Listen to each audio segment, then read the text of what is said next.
Very good morning to all of you. Welcome back. Hope so you all are good. चलो, please don't talk. Keep silence. कल हमने आपको second tool of analysis of financial statements के लिए common size statements बनाने सिखा दिए। Common size balance sheet भी हमने बनाया था, जिसमें बताइए कॉमन साइज किसको कंसिडर किया जाएगा? Total of the balance sheet, that is total funds employed या टोटल फंड्स अप्लाइड, दोनों में से कुछ भी आप ले लो चलेगा, दोनों सेम ही रहता है। और कॉमन साइज इनकम स्टेटमेंट में हमने कॉमन साइज किसे लेना है? सेल्स को। ठीक है, तो सेल्स से हर एक वैल्यू को सेल्स की वैल्यू से डिवाइड करके इंटू 100 करके उसका परसेंटेज निकालना है। यानी हर एक वैल्यू सेल्स का कितना परसेंट है, हर एक वैल्यू सेल्स का कितना परसेंट है, ये हमें ये कॉमन साइज स्टेटमेंट से समझ आता है। और फिर 2 साल का अगर डेटा दिया हो तो कोई प्रॉब्लम नहीं है 2 साल का बनाने का, बट वो दोनों का आपस में कोई लेना देना नहीं। वो दिए 2 साल के बनाने के लिए आपको, तो 2 साल के बनाओ, 3 के देंगे तो 3 के बनाओ, 4 के देंगे तो 4 के, करना वही है सब में। क्या? सेल्स को लेना है बेस और हर वैल्यू को फिर उस सेल से डिवाइड करके परसेंटेज में कन्वर्ट करना है। हर वैल्यू को सेल से डिवाइड करके उसका सेल्स का कितना परसेंट है वो ये निकालना है। बस ये है कॉमन साइज स्टेटमेंट। बोलो पल्ले पड़ गई? हेलो। और मैंने आपको कल ये भी बता दिया था कि इसका यूज कैसे किया जाएगा। तो सर पहले यानी पिछले साल 60% ऑफ द सेल्स हमारा कॉस्ट ऑफ गुड्स सोल्ड में खर्च होता है, तो वैसे ही अभी भी हो रहा है, उसमें कोई चेंज आया नहीं है, तो अच्छी बात है, हमने मेंटेन किया है, हमने वो कॉस्ट को मेंटेन रखा है, हमने वो कॉस्ट को बढ़ने नहीं दिया है। इवन दो साल बदल गया पूरा, तो साल बदलता है तो इन्फ्लेशन आता है, तो महंगाई बढ़ जाती है, तो खर्चा भी ज्यादा होना चाहिए, बट हमने उस खर्चे को मेंटेन रखा है। वैसे देखे तो खर्चा ज्यादा दिख रहा है आपको पहले के मुकाबले, पर सेल्स भी तो ज्यादा हुआ है ना फिर। हाँ, इसका मतलब परसेंटेज में देखे तो समझ आएगा कि अच्छा खर्चा उसी लेवल पे चल रहा है। बात समझ रहे हो क्या आप? पिछले साल आपकी इनकम 1 लाख थी, आपने 50,000 खर्च किया था, इस साल आपने 90,000 खर्च कर दिया। पिताजी सुबह सुबह उठे, सटासट मारने लग गए आपको, पकड़ा उसको धो रहने से, बोले 90,000 रुपए उड़ा दिए, तुमको शर्म आनी चाहिए। पिछले साल 50,000 ही उड़ाए थे, पिछले साल 50,000 ही उड़ाए थे, तो पिताजी मार रहे हैं आपको, गुस्सा कर रहे हैं आप पे, आपको बड़ा बुरा लग रहा है। फिर आप उठे ताव ताव में, बोले आपने पिछले साल कितना कमाया था? 1 लाख, उसमें से खर्चा कितना हुआ था? 50,000, यानी कितना परसेंट? 50%। इस साल आपने कितना कमाया? 1,80,000। तो oh now I get your point बेटा, सो जा सो जा सो जा। देखो मारा उसके लिए सॉरी, वापस चले गए पिताजी। वो समझ गए कि खर्चा लेवल सेम है, जो पहले हम 1 लाख में कर रहे थे वही अब 1,80 में कर रहे, तो वो यहाँ से हमें समझ में आ जाता है। That's it. होप सो आप मेरी बात को फील कर रहे हो और समझ गए हो। मेरा काम अब हो चुका है कॉमन साइज स्टेटमेंट का। क्या आपको ये थ्योरी क्वेश्चंस भी पूछे जा सकते हैं? हाँ, के एडवांटेजेस और बेनिफिट्स से रिलेटेड, यस, पर आप लिखने वाले तो करोगे नहीं, वो तो श्योर है। एमसीक्यू वगैरह में आपको ये क्वेश्चन आ गया तो आपको ये करते आना चाहिए। तो ये कौन रीड करेगा? यस सर रीड करेंगे, है ना? नहीं तो कौन रीड करेगा? ई स्टूडेंट रीड करेगा। कौन रीड करेगा? ई स्टूडेंट। ओके, आइए हम तीसरा टूल शुरू करें, जो मेरे हिसाब से सबसे इंपॉर्टेंट टूल है। उसका नाम है क्या? बोलो एक साथ, कैश। कैश सबसे इंपॉर्टेंट है, उसका फ्लो उससे भी इंपॉर्टेंट है। स्टेटमेंट तो ठीक है बनाना, इसके लिए बना रहे, पर कैश का फ्लो होते रहना चाहिए कि नहीं? हाँ, आपके जीवन में भरपूर कैश का फ्लो हो, यही हम आशा करते हैं, और वो फ्लो आप हमारी तरफ डाइवर्ट कर दो, इसकी हम ज्यादा आशा करते हैं।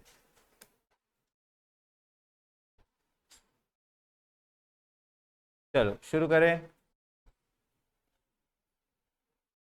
एग्जाम में क्वेश्चन आएगा तो मेरा मानना है इस पर आना चाहिए, बट ऐसा कुछ नहीं है। मैंने देखे पिछले 2-3 पेपरों से ये लोग कंपैरेटिव स्टेटमेंट बनाने को बोल रहे हैं। कंपैरेटिव, कंपैरेटिव याद है ना, जो सबसे पहले सीखी थी, ऐसा पहला दूसरा ऐसा याद रखो तो याद रहेगा आपको। तो कंपैरेटिव सबसे पहले सीखी थी, जिसमें 2 साल का डेटा देते हैं, और फिर आपको उसका एब्सोल्यूट चेंज निकालना है, current year minus previous year, और फिर आपको एब्सोल्यूट चेंज को डिवाइड करना है प्रीवियस ईयर के डेटा से, तो आपको परसेंटेज चेंज मिलेगा। जो इंक्रीज हो रहा है तो ब्रैकेट में इंक्रीज लिखना है, डिक्रीज हो रहा है तो ब्रैकेट में डिक्रीज लिखना है। याद आ रहा है?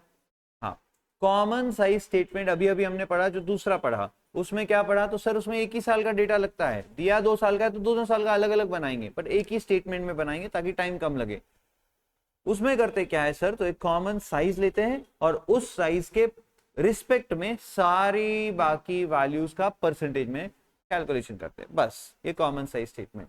वो बैलेंस शीट के लिए भी बन सकता है और वही हम इनकम स्टेटमेंट के लिए भी बना सकते हैं, कोई दिक्कत?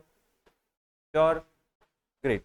तो आइए अब हम शुरू कर रहे हैं कैश फ्लो स्टेटमेंट। रेडी, शुरू करूं? हाँ, तो नाम से ही मतलब समझ आ रहा है कि कैश के फ्लो का स्टेटमेंट बनाना। एक बिजनेस में कैश इनफ्लो और कैश आउटफ्लो होता रहता है, बराबर है? हाँ, जब आप मुझे फीस पे करते हो तो ये मेरे लिए कैश इनफ्लो होता है, जब फिर मैं उससे खर्चे पे करता हूँ, यहाँ का रेंट पे करता हूँ, इलेक्ट्रिसिटी बिल पे करता हूँ, वगैरह वगैरह और भी चीजें पे करनी पड़ती है, तो मेरा कैश आउटफ्लो होता है, बराबर है? हाँ, basically cash inflow and cash outflow ये दोनों हम इस कैश फ्लो स्टेटमेंट में रिकॉर्ड करके ये देखते हैं कि पूरे साल भर में कहाँ कहाँ से कैश आई और कहाँ कहाँ पर कैश गई। अच्छा, तो सर ये कैश फ्लो स्टेटमेंट में हमें एग्जैक्टली करना ये है कि जो कैश फ्लोज हुई है वो कहाँ कहाँ से हुई है और कहाँ कहाँ पर खर्च हुई है, ये निकालना होता है, बराबर? लेकिन सर ये करके करना क्या है, हमें तो प्रॉफिट और लॉस से मतलब है ना, कि हमारे बिजनेस में प्रॉफिट हुआ है कि लॉस हुआ है। तो प्रॉफिट लॉस के लिए तो हम प्रॉफिट एंड लॉस अकाउंट बनाते हैं, तो प्रॉफिट एंड लॉस अकाउंट बन जाएगा, उसमें मिल जाएगा प्रॉफिट हुआ है कि लॉस। लेकिन प्रॉफिट एंड लॉस अकाउंट क्या कैश बेसिस पे बनता है? नहीं, वो ऑब्वियसली हमेशा किस पे बनता है? अक्रूअल बेसिस पे बनता है। रिसीव्ड रिसीवेबल, पेड पेएबल, सारी चीजें आप रिकॉर्ड करते हो जो करंट ईयर से रिलेटेड हो, मैचिंग कॉन्सेप्ट फॉलो करके, ताकि आपको प्रॉफिट या लॉस का कैलकुलेशन प्रॉपरली करते आए, बराबर? तो कैश फ्लो स्टेटमेंट में क्या होने वाला है, फिर ये क्यों बना रहे? प्रॉफिट से लेना देना रखो सर, क्या करना है, कैश का फ्लो कहां से आया नहीं आया, क्योंकि अक्रूअल बेसिस पे double entry book keeping system चलता है, कोई जरूरत नहीं है कैश फ्लो स्टेटमेंट की। गलत जवाब। कैश फ्लो स्टेटमेंट बड़ा इंपॉर्टेंट है, बहुत ही इंपॉर्टेंट टूल है फाइनेंशियल स्टेटमेंट एनालिसिस का, आपके फाइनेंशियल्स का एनालिसिस करने का बड़ा इंपॉर्टेंट टूल है कैश का फ्लो। हम कैश फ्लो स्टेटमेंट जो है वो बनाते हैं साल भर के सारे कैश फ्लोज कौन सी एक्टिविटीज से हुए हैं ये जानकारी निकालने के लिए। और हम कैश फ्लो स्टेटमेंट में जो कैश फ्लोज है, भले ही वो इनफ्लो हो या आउटफ्लो हो, उनको 3 कैटेगरीज में डिवाइड करते हैं। पहली कैटेगरी है कैश फ्लोज फ्रॉम, ऐसा करते हैं, cash flows from operating activities.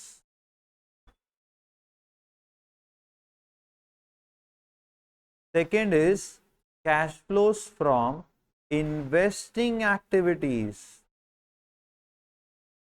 And third is cash flows from financing activities.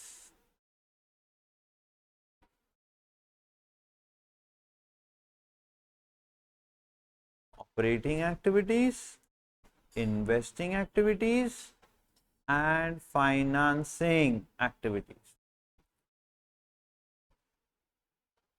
Cash flow statement में हम क्या करेंगे, तो साल भर के सारे कैश फ्लोज को हम इन 3 एक्टिविटीज में डिवाइड कर देंगे। Cash flows from operating activities, cash flows from investing activities, cash flows from financing activities. ये जो जानकारी मैं आपको यहां पर बता रहा हूं, ये आपको प्रॉफिट एंड लॉस अकाउंट नहीं दे सकता सर, लेकिन इस जानकारी का फायदा क्या है ये भी तो बताइए। ठीक है, ये P&L से नहीं मिलेगी, पर काम की है कि नहीं ये भी तो देखना पड़ेगा। तो बहुत काम की जानकारी है कि आपके ऑपरेशन से आपको कितना कैश फ्लो हुआ है इस साल में, आपके इन्वेस्टिंग एक्टिविटीज से कितना कैश फ्लो हुआ है आपको इस साल में, और आपके फाइनेंसिंग एक्टिविटीज से कितना कैश फ्लो हुआ है आपको इस साल में। मैं अगर आपको मिस्टर मुकेश अंबानी, क्या आपने नाम सुना है कभी? ये भाई साहब है, ये उनका एनुअल रिपोर्ट है, उनका मतलब उनका नहीं होता एनुअल रिपोर्ट, उनकी कंपनी रिलायंस इंडस्ट्रीज लिमिटेड का ये एनुअल रिपोर्ट है। तो मैं जब सीए इंटरमीडिएट में अकाउंट्स पढ़ाता हूँ तो व्हाट वी डू, हम सिर्फ टेक्स्ट बुक से नहीं पढ़ाते या सिर्फ मॉड्यूल से, हम प्रैक्टिकली हर चीज बच्चों को एक्सप्लेन करते हैं। तो मैं रिलायंस इंडस्ट्रीज की बैलेंस शीट का एक एक कोना उनको समझाता हूँ, और जो हम वहां पे सीखते हैं वही वापस यहाँ पे मैं उनको प्रैक्टिकली एक्सपीरियंस करवाता हूँ, इससे एकदम रियल टाइम एक्सपीरियंस मिलता है। और फिर बच्चे को सिलेबस ऐसा लगता है कि ये पढ़ाई है ही नहीं, तो प्रैक्टिकली कर रहे हैं तो बहुत मजा आने लगता है। तो मैं इसका कैश फ्लो स्टेटमेंट आपको बता देता हूँ, वैसे अभी बताना नहीं था बट अब बात शुरू की है तो थोड़ा सा आगे लेके जाते हैं। तो ये देखो, ये पूरा इंडेक्स है, इसमें सब क्या क्या कहाँ कहाँ लिखा है वो सब दिया होता है। और ये आपको यहाँ पर इसके फाइनेंशियल स्टेटमेंट्स मिल जाएंगे। इसमें दो फाइनेंशियल स्टेटमेंट्स आपको दिख रहे होंगे, one is stand alone and other is consolidated. तो स्टैंड अलोन मतलब सिर्फ रिलायंस इंडस्ट्रीज के, और कंसोलिडेटेड मतलब सारी अलग अलग अलग जो इनकी सब्सिडियरीज होंगी, यानी इन्होंने कुछ और कंपनीज में पैसे लगा रखे होते हैं तो उनके भी प्रॉफिट्स में हिस्सा है ना मेरा, तो वो मेरे प्रॉफिट्स में ऐड करके मेरा कंसोलिडेटेड प्रॉफिट्स कैसा है क्या है वो दिखेगा यहाँ पर। तो अभी फिलहाल मैं आपको इनके स्टैंड अलोन फाइनेंशियल स्टेटमेंट्स बताता हूँ। पेज नंबर 308 पर हमें जाना है। तो पेज नंबर 308 बहुत बड़ा ये रिपोर्ट होता है, पढ़ने में ही बहुत टाइम लग जाता है इसको, और पढ़ाने में उससे ज़्यादा। तो ये मैं आ गया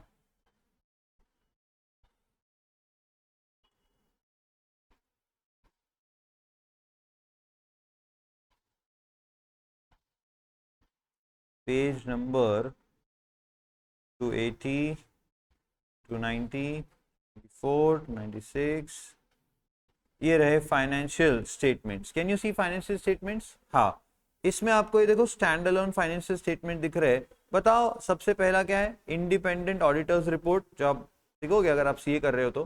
बैलेंस शीट, फिर प्रॉफिट एंड लॉस का स्टेटमेंट, चेंजेस इन इक्विटी का statement and statement of cash flows. मुझे आपको बेसिकली ये बताना है अभी, बराबर है कि नहीं?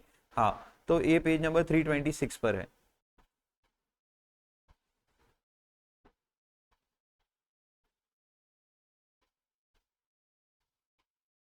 ये रहा पेज नंबर 326। ऐसा ही कुछ हम कैश फ्लो स्टेटमेंट बनाना सीखने वाले हैं, ठीक है ना।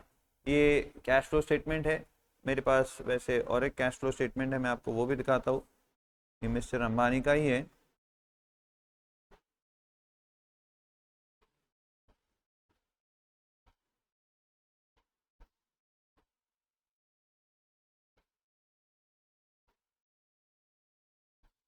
ये रहा रिलायंस इंडस्ट्रीज का कैश फ्लो स्टेटमेंट।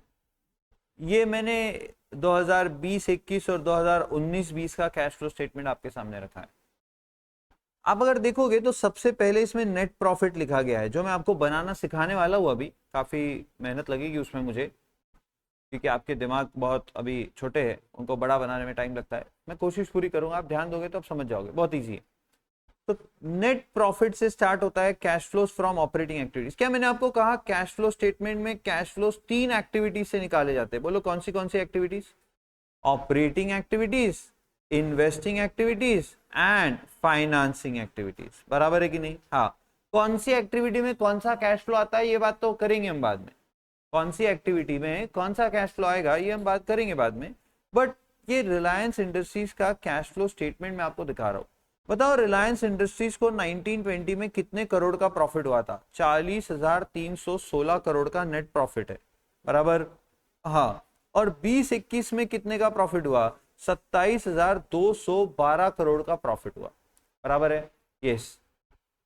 तो दोनों साल में प्रॉफिट दिख रहा है। क्या आपका प्रॉफिट एंड लॉस अकाउंट ये बताता है आपको? हाँ, ये मैंने प्रॉफिट एंड लॉस अकाउंट से लाए हुए फिगर्स है दोनों। या आप इनके अगर प्रॉफिट एंड लॉस अकाउंट जाके देखोगे तो उसमें आपको ये दोनों फिगर्स मिल जाएंगे।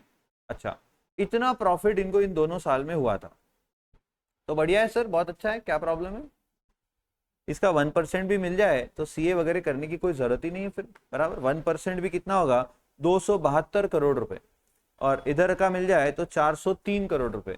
सर 1% ज्यादा बोल रहे हो, 0.001% भी मिल जाए तो भी बहुत हो जाएगा, बराबर। उसमें भी आप जिंदगी तो बना ही लोगे आपकी, ठीक है, छोड़ो। सर आप ये कैश फ्लो स्टेटमेंट से बताना क्या चाह रहे हो? इन्होंने पूरे साल के कैश फ्लोज को ऑपरेटिंग, फाइनेंसिंग और इन्वेस्टिंग एक्टिविटीज में डिस्ट्रीब्यूट करके दिखाना होता है, that is cash flow statement. आप जरा ध्यान से देखिए, इतना प्रॉफिट था दोनों साल में, बराबर है? हाँ, लेकिन आप अगर यहां पर देखोगे net cash flow from operating activities, बताओ यहां पर cash flow from operating activities कितना दिख रहा है? 77,533 करोड़। लेकिन यहां 2020-21 में कितना दिख रहा है? निगेटिव 512 करोड़। मतलब पैसा आया नहीं, पैसा आउटफ्लो हुआ है। दिस इज इनफ्लो, पॉजिटिव है, this is outflow. Cash flow और ब्रैकेट में अगर है तो यूज्ड, मतलब कैश अगर पॉजिटिव लिखी है तो वो आई है, और अगर ब्रैकेट में लिखी है तो वो गई है।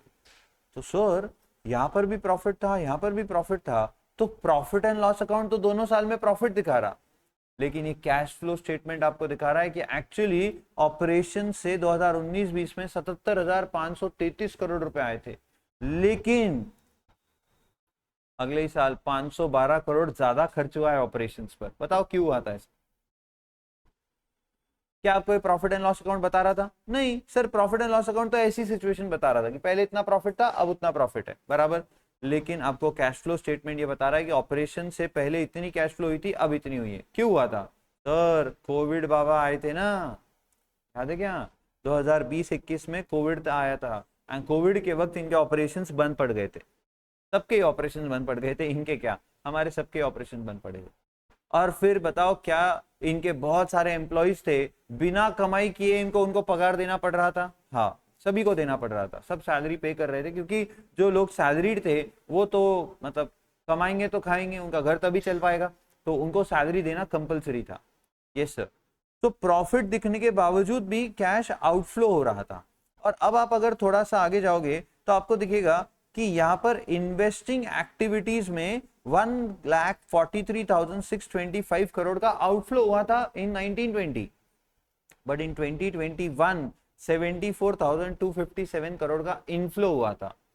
बेसिकली बच्चों, इन्होंने 2019-20 में ऑपरेशन से इतना कमाया और इन्वेस्टमेंट इतना किया, समझ रहे हो क्या आप? लेकिन 2020-21 में इन्होंने ऑपरेशंस में खर्च करना पड़ा, इसलिए अपनी इन्वेस्टमेंट्स को बेचा, और इन्वेस्टमेंट बेच के पैसा लिया, वो इनफ्लो हुआ इनको, और उस इनफ्लो को इन्होंने यूज किया अपने ऑपरेशंस को चलाने के लिए, यानी सैलरीज पे करने के लिए। ये कैश फ्लो स्टेटमेंट ही बता सकता है, ये आपको प्रॉफिट एंड लॉस अकाउंट बता नहीं सकता। प्रॉफिट एंड लॉस अकाउंट की इतनी औकात नहीं है, ये कैश फ्लो स्टेटमेंट ही बता सकता है। तो ये बड़ा इंपॉर्टेंट स्टेटमेंट होता है। वैसे तो मैं इस पे 1-1.5-2 घंटा बात कर सकता हूँ, बट अभी के लिए बस है ये, बाकी आपको सुनना है तो सीए इंटरमीडिएट तक पहुंचो, फिर देखते, बराबर। लेकिन कैश फ्लो स्टेटमेंट इंपॉर्टेंट है, बस इतना मुझे बताना था। अब इन्हें बनाते कैसे, तो अभी जो हम देखने वाले बड़ा बेसिक डिस्कशन है, बड़े बेसिक प्रॉब्लम्स आएंगे आपको, और बहुत ही बेसिक लेवल के कैश फ्लो स्टेटमेंट हम बनाने वाले हैं। हाँ, जब आप सी इंटरमीडिएट में आओगे फिर तो मजा आएगा, फिर तो 4 कैटेगरी के अलग अलग एग्जाम्पल्स आपके सामने आएंगे, और बहुत बड़ी बड़ी कैश फ्लो स्टेटमेंट्स वहां पर बनेगी, जैसे अभी आपने देखी। अभी जो हम बनाने वाले बहुत छोटी बनने वाली है, बट सबसे पहला और सबसे बेसिक डिस्कशन क्या है कि कैश फ्लो स्टेटमेंट में हम करने क्या वाले हैं, स्टेटमेंट में बनने क्या वाला है, साल भर के सारे cash inflows and cash outflows को हम 3 एक्टिविटीज में डिवाइड करेंगे। Cash flows from operating activities, cash flows from investing activities and cash flows from financing activities. ऐसे 3 एक्टिविटीज में इन कैश फ्लोज को हम बांटने वाले। Are you with me? Hello, sure? Yes sir. अब ये बता दो कौन सी एक्टिविटी में कौन सा कैश फ्लो आएगा। बहुत ही सिंपल है। सपोज मैंने आपसे पूछा कि मैंने एक मशीन खरीदी, क्या करा मैंने? एक मशीन खरीदी बिजनेस के लिए, तो purchase the machine of ₹5 lakh, पैसा दिया है मैंने इसके लिए, तो पैसा गया। तो पहले एक बात करता हूं, ये ऑपरेटिंग इन्वेस्टिंग फाइनेंसिंग में जाने से पहले एक बात करता हूं, इनफ्लो और आउटफ्लो। क्या मुझे आपको यह भी सिखाना पड़ेगा कि कब इनफ्लो होता है और कब आउटफ्लो होता है? बताओ तो, परचेज ऑफ मशीन पे इनफ्लो होगा कि आउटफ्लो होगा? परचेज ऑफ मशीन पे कैश का इनफ्लो होगा कि आउटफ्लो होगा? सर हमने चेक देके खरीदी है। अरे बाबा, कैश मतलब ही बैंक। तो ये कैश फ्लो स्टेटमेंट में पैसा, पैसे की बात चल रही है। पैसा यानी रोकड़े की बात नहीं चल रही है। पैसा बैंक में हो, कैश में हो, या और मार्केटेबल सिक्योरिटीज में हो, कोई फर्क नहीं पड़ता उससे, तीनों केसेस कैश ही है। समझ में आ रही बात? हाँ। तो मैं वापस पूछ रहा हूं, मशीन खरीदी तो कैश का आउटफ्लो होगा कि इनफ्लो होगा? ऑब्वियसली आउटफ्लो होगा, बराबर। हाँ। मशीन सेल करी तो इनफ्लो होगा। अरे हाँ, किसी कंपनी के शेयर्स में पैसे इन्वेस्ट किए आउटफ्लो की इनफ्लो, आउटफ्लो। किसी कंपनी के शेयर्स के इन्वेस्टमेंट पर आपको डिविडेंड मिला, इनफ्लो। किसी कंपनी के डिबेंचर्स में आपने पैसे इन्वेस्ट किए, आउटफ्लो की इनफ्लो, आउटफ्लो। किसी कंपनी के डिबेंचर्स आपने खरीदे थे, उस कंपनी ने उन डिबेंचर्स पर इंटरेस्ट दिया, इनफ्लो। आपने आपके दोस्त को लोन दिया, आउटफ्लो। उस लोन पर उस दोस्त ने ब्याज दिया, इनफ्लो। बात समझ में आ रही है? और बच्चों ये समझाते समझाते मैंने आपको इन्वेस्टिंग एक्टिविटीज के सारे इनफ्लो आउटफ्लो बता दिए लगभग। इन्वेस्टिंग एक्टिविटीज में कौन से इनफ्लोज आउटफ्लोज आएंगे, कौन से कैश फ्लोज आएंगे। इनफ्लो आउटफ्लो तो अब आप मैनेज कर लोगे, क्या अब मेरा काम है इनफ्लो आउटफ्लो बताना? नहीं। इतना याद रखो, जब आप सॉल्व करोगे एग्जाम्पल तो इनफ्लो को आप पॉजिटिव लिखोगे और आउटफ्लो को आप ब्रैकेट में लिखोगे। बात समझ गए? Hope so. Okay sir, inflow outflow हम देख लेंगे। अब आप ये करो कि ऑपरेटिंग में क्या आएगा, इन्वेस्टिंग में क्या आएगा और फाइनेंसिंग में क्या आएगा, ये बताओ। तो मैं पहले आपको बताता हूं कि इन्वेस्टिंग में क्या आएगा। तो परचेज्ड अ मशीन, आपने पैसा इन्वेस्ट किया। सोल्ड अ मशीन, आपने इन्वेस्टमेंट बेच दिया। Purchase shares of some company, XYZ company, आपने पैसा इन्वेस्ट किया। Sold investment of XYZ company, आपने इन्वेस्टमेंट बेच दिया, तो पैसा आएगा वहां से। आ रही क्या बात समझ में? आपने की हुई इन्वेस्टमेंट पर आपको डिविडेंड मिला, इन्वेस्टिंग एक्टिविटी। आपने किए हुए इन्वेस्टमेंट पर आपको इंटरेस्ट मिला, इन्वेस्टिंग एक्टिविटी। आ रहा है बात समझ में? हाँ, यानी सर एसेट खरीदना, एसेट बेचना, एसेट पे कुछ कमाई होना, सारा कैश फ्लोस कहाँ आएगा? इन्वेस्टिंग एक्टिविटीज में। पर एक मिनट, कैश फ्लो होना चाहिए, मिलने वाला है। कैश फ्लो स्टेटमेंट बोलता उधर ही जाओ P&L में, मेरे पास नहीं आना। मेरे नाम में ही क्या है? कैश। रोकड़ा हो तो इधर आओ, नहीं हो तो उधर ही रहो। तो क्या आपको यहाँ पर सिर्फ कैश फ्लोस की बात करनी है? हाँ, यस सर। तो सर कैश फ्लो है या नहीं हम देख लेंगे, इनफ्लो है कि आउटफ्लो हम देख लेंगे। आपका काम हमें सिखाना ऑपरेटिंग, इन्वेस्टिंग, फाइनेंसिंग, बस। तो क्या इन्वेस्टिंग आपको समझ में आ गया? तो सर आप एक काम करो, फाइनेंसिंग बता दो। फाइनेंसिंग में एग्जांपल्स दे दो सर। तो फाइनेंसिंग एक्टिविटीज में क्या आएगा? एक मिनट। तो सर फाइनेंसिंग में क्या आएगा? फिर नाम में ही मतलब समझ में आ जाना चाहिए था वैसे तो आपको। फाइनेंस कहां से आ रहा है हमारी? Additional capital brought into business, inflow कि आउटफ्लो? आपको किसके नजरिए से सोचना है? बाजू वाले के, बराबर ना? बिजनेस के नजरिए से सोचना है। तो बिजनेस में पैसा आया कि गया? आया।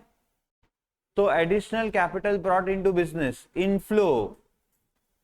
Issue of fresh shares, inflow. Issue of fresh debenture, inflow. ये सब इशू करोगे तो पैसा आएगा ना आपको। हाँ, ये कौन सी एक्टिविटी में आएगा? फाइनेंसिंग एक्टिविटी में।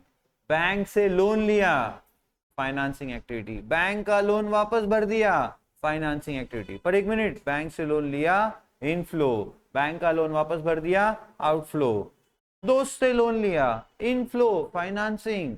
दोस्त को लोन वापस कर दिया, आउटफ्लो, फाइनेंसिंग। पर हमने दोस्त को लोन दिया, इन्वेस्टिंग। हमने इन्वेस्ट किया ना पैसा, जिसपे हम उससे ब्याज लेंगे। पर हम उससे लोन लाए तो हमें फाइनेंस मिला, तो फाइनेंसिंग में वो इनफ्लो आएगा। थोड़ा थोड़ा जा रहा है कि दिमाग में? वैसे जब एग्जाम्पल सॉल्व करेंगे तो बराबर आ जाएगा।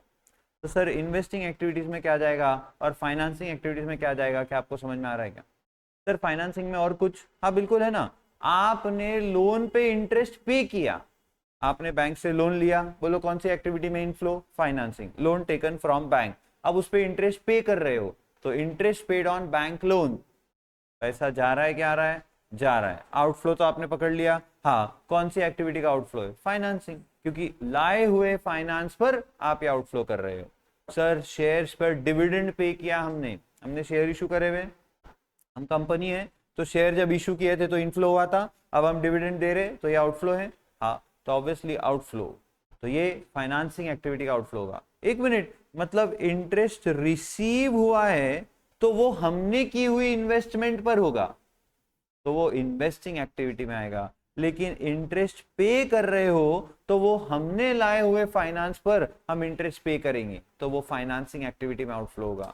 ये इन्वेस्टिंग में इनफ्लो होगा, ये फाइनेंसिंग में आउटफ्लो होगा। डिविडेंड आपको मिला तो आपने किए हुए इन्वेस्टमेंट पर आपको डिविडेंड मिलेगा, और डिविडेंड आपने पे किया तो आपके पास आए हुए फाइनेंस पर आप डिविडेंड पे करोगे। समझ में आ रही बात? हाँ, तो डिविडेंड पेड, इंटरेस्ट पेड, ये कहाँ आएंगे? Financing activity. But interest received, dividend received, ये कहाँ आएंगे? Investing activity. कितना आसान है। सर आप ऑपरेटिंग क्यों नहीं बता रहे हो? क्योंकि ये जहां दोनों में नहीं बैठेगा वो कहाँ चले जाएगा? जिसको इन दोनों में जगह नहीं, उसकी कहाँ जगह है? समझ में आ रही क्या बात? हाँ, जो आपका इन्वेस्टिंग भी नहीं है, फाइनेंसिंग भी नहीं है, वो सारा का सारा क्या है? ऑपरेटिंग। सर पर बताओ ना, ऑपरेटिंग एक्टिविटीज में क्या आएगा? तो आपके ऑपरेशन से होने वाले सारे कैश फ्लोज कहाँ आएंगे? Operating activities. और पूरा का पूरा कैश फ्लो स्टेटमेंट का जो खेल है वो सिर्फ और सिर्फ ऑपरेटिंग एक्टिविटीज का है। फाइनेंसिंग और इन्वेस्टिंग एक्टिविटीज एकदम फालतू है। समझ में आएगा थोड़ा सा? पक्का? क्या आप अंबानी जी के फाइनेंसिंग और इन्वेस्टिंग एक्टिविटीज में कौन से कैश फ्लो से देखना चाहते हो? नहीं देखना चाहते हो? बोलो ना, देखना चाहते हो? ये देखो, इनकी इन्वेस्टिंग एक्टिविटीज बताओ क्या लिखा है? Purchase of property, plant, equipment and intangible assets. क्या इसको ब्रैकेट दिख रहा है आपको?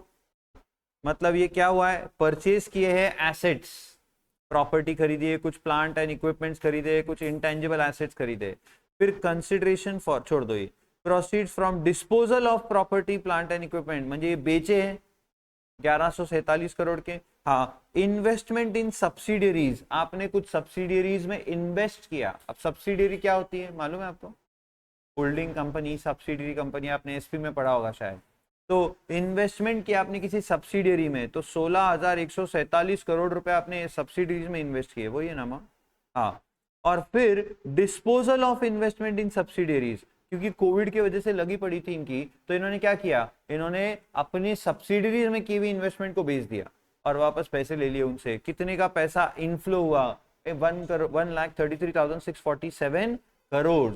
And then purchase of other investment, कुछ और इन्वेस्टमेंट्स खरीदी है। Proceeds from sale of financial assets, कुछ फाइनेंशियल एसेट्स बेच दी। क्या ये जो भी आपको दिख रहा है सब कुछ बच्चों इन्वेस्टमेंट से रिलेटेड है? आप इन्वेस्टमेंट कर रहे हो या बेच रहे हो? कर रहे हो या बेच रहे हो? फिक्स एसेट खरीदना, फिक्स एसेट बेचना, इन्वेस्टमेंट करना, इन्वेस्टमेंट बेचना, फिक्स डिपॉजिट खरीदना, फिक्स डिपॉजिट बेचना, सब कुछ क्या है? Investing activities. और इंटरेस्ट मिला है, डिविडेंड मिला है, ये भी आपके लिए क्या है? Investing activities. अब फाइनेंसिंग देखो, proceeds from issue of equity share capital. क्या आपने नया इक्विटी शेयर कैपिटल इशू किया है? हाँ, सिर्फ 5 करोड़ रुपए के शेयर बेचे इन्होंने, क्योंकि फेस वैल्यू 10 ही रुपए होती है, बाकी का प्रीमियम होता है, तो वो प्रीमियम कहीं ना कहीं बाद में होगा नीचे, ठीक है ना? Then share application money pending allotment होगा। Net proceeds from right issue, right issue करके 13,210 करोड़ रुपए इकट्ठा किए। Then payment of lease liabilities, proceeds from borrowings, देखो लोन लिए, लोन लिए, बोरोइंग से प्रोसीड्स आए, यानी इतने के लोन लिए, फिर इतने के लोन रीपे कर दिए, फिर इतने की बोरोइंग्स हमने और की कुछ करंट, ये नॉन करंट है यानी लॉन्ग टर्म है, ये शॉर्ट टर्म है, और डिविडेंड पे किया, इंटरेस्ट पे किया, तो ये सब फाइनेंसिंग। क्या आपको मोटा मोटी बात समझ में आ गया? What is financing and what is investing? हाँ सर, थोड़ा थोड़ा तो आप समझ में आ गया होगा, ठीक है। क्या आप चाहते हो मैं यहाँ पर इनके एग्जाम्पल्स लिख दूं या फिर ऐसे ही रख दूं? इसको लिख दो, इधर लिख लो फिर। Purchase of fixed asset,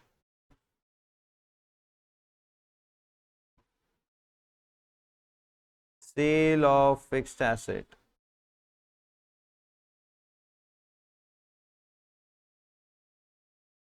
purchase of investments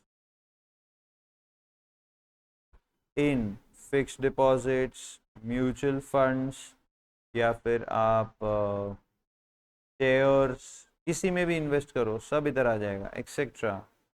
sale of investments,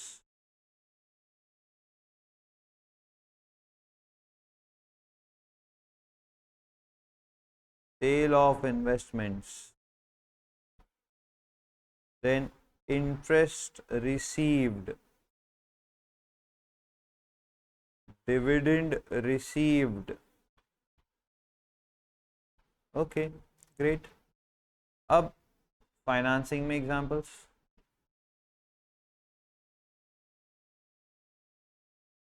issue of shares, loan borrowed, loan taken from bank और friend. तो इधर आ जाओ, इधर लिख दो लोन एंड एडवांसेस गिवन. आप लोन दे रहे हो तो आप इन्वेस्ट कर रहे हो क्योंकि आपको उस पर इंटरेस्ट कमाना है, और लोन आपको अगर ले रहे हो तो वो आपको मिल रहा है, वो फाइनेंसिंग है. Loan taken from bank, friend etcetera. Issue of debentures, debenture बेच के पैसा ले रहे हो. Then repayment of loan. अभी इसमें क्या इनफ्लो है और क्या आउटफ्लो है ये नहीं लिख रहा हूं मैं, ये कॉमन सेंस है. अगर आपको ये नहीं समझता तो एक रस्सी लेके जाना जाते वक्त घर पे, ठीक है, और क्या करोगे उसका, कुछ मत करना उसका. Repayment of loan. नहीं, मैं मजाक कर रहा हूँ. देखो, अभी हाल ही पिछले 10 दिनों में कुछ ऐसी बातें मैंने सुनी है जो बहुत ही डिस्टर्बिंग थी. मेरे ही स्टूडेंट्स ने ऐसे कुछ गलत कदम उठाए जिनसे उनके माँ बाप को बहुत तकलीफ हो रही होगी, और वो तकलीफ मैं महसूस कर पा रहा हूँ. तो मैं नहीं चाहता कि मेरा कोई स्टूडेंट ऐसा करे. अब क्या किया वो मैं बता नहीं सकता आपको, और किसने किया वो भी नहीं बता सकता, लेकिन किसी ने कुछ तो ऐसा किया जो बहुत ही बुरा था. और वो मेरे लिए कोई बुरा नहीं है, उसके पेरेंट्स के लिए बहुत बुरा है, तो और खुद के लिए भी बहुत बुरा है उसके. ठीक है, अब आप समझदार हो, आपने क्या समझा मेरे को मालूम है, तो आप जो समझ रहे हो वो सही समझ रहे हो, पर जो भी हुआ वो बहुत गलत है. कभी भी कोई भी डिसीजन लेने से पहले अपने पेरेंट्स के बारे में 10 बार ज़रूर सोचना, और अगर आप नहीं सोच पा रहे तो एक बार ज़रूर मुझसे आके बात कर लेना. मैं आपको फट करनी रखूंगा कान फटे में, और आपका दिमाग एकदम खुल जाएगा, अरे मैं क्या कर रहा हूँ. ठीक है ना. तो कोई भी डिसीजन लेने से पहले एक बार मुझसे ज़रूर बात कर लेना. मैं आपको अच्छी सलाह दूंगा, जो भी सलाह दूंगा अच्छी सलाह दूंगा. अगर मुझे लगा कि आप जो कर रहे हो वो सही है तो मैं बोलूँगा करो, पर अगर मुझे लगा कि आप जो कर रहे हो गलत है तो मैं आपको कहूँगा मत करो. किसी से सलाह लेना बहुत ज़रूरी है आजकल, क्योंकि गलत डिसीजन आपके एज में बहुत जल्दी लिए जाते हैं. ठीक है ना. और मतलब वो तो इतना गलत डिसीजन है जो हुआ है कि क्या ही बताऊँ मैं आपको.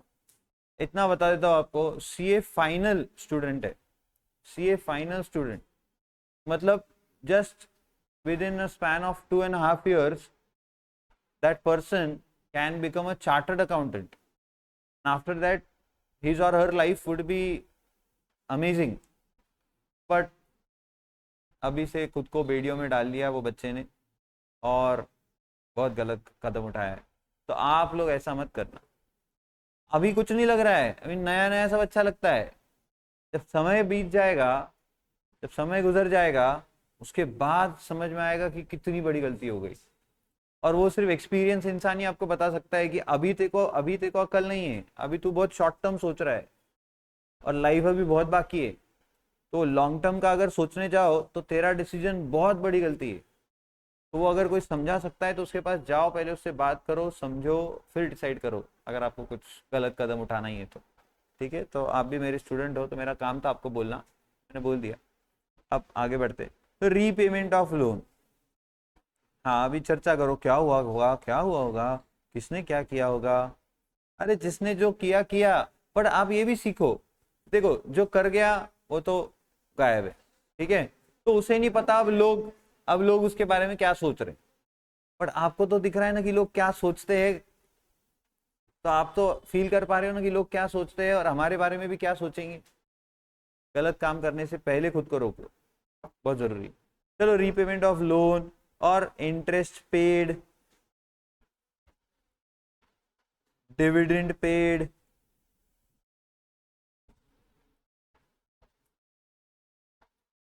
मतलब ऐसा जब से मैंने सुना ना तो ऐसा लगता है, अरे यही तो कहीं तो बैठता था वो बच्चा, उसने ऐसा कुछ किया है,